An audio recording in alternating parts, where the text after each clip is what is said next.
ಆತ್ಮೀಯ ವೀಕ್ಷಕರೇ, ದಯಮಾಡಿ ನಮ್ಮ ಚಾನಲನ್ನು ಸಬ್ಸ್ಕ್ರೈಬ್ ಮಾಡಿ.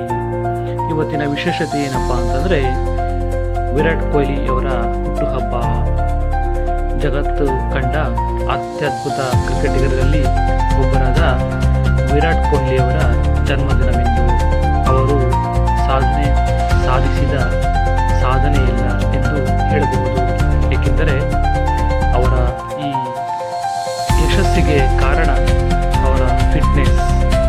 ಅವರು ತಿಂಗಳಗಟ್ಟಲೆ ಒಂದೇ ರೀತಿಯ ಆಹಾರವನ್ನು ಸೇವಿಸಬಲ್ಲರು. ಇದು ಅವರ ಮಾನಸಿಕ ದೃಢತೆಯನ್ನು ತೋರಿಸುತ್ತದೆ. ಹಾಗೆ ಅವರು ಅವರ ಫಿಟ್ನೆಸ್ಸಿಂದಲೇ ಪ್ರಪಂಚಕ್ಕೆ ಮಾದರಿಯಾಗಿದ್ದಾರೆ. ಅದರಂತೆಯೇ ಅವರು ಆಟದಲ್ಲೂ ಕೂಡ ತಮ್ಮ ಪ್ರಾಬಲ್ಯವನ್ನು ಮೆರೆದಿದ್ದಾರೆ. ಎಲ್ಲ ರೀತಿಯ ಕ್ರಿಕೆಟ್ನಲ್ಲೂ ಕೂಡ ತಾವು ಒಬ್ಬ ವಿಶ್ವಶ್ರೇಷ್ಠ ಕ್ರಿಕೆಟಿಗ ಎಂದು ತೋರಿಸಿಕೊಟ್ಟಿದ್ದಾರೆ. ಅವರು ಈ ದಿನ ಹುಟ್ಟುಹಬ್ಬವನ್ನು ಆಚರಿಸಿಕೊಳ್ತಾರೆ. Happy birthday Virat Kohli.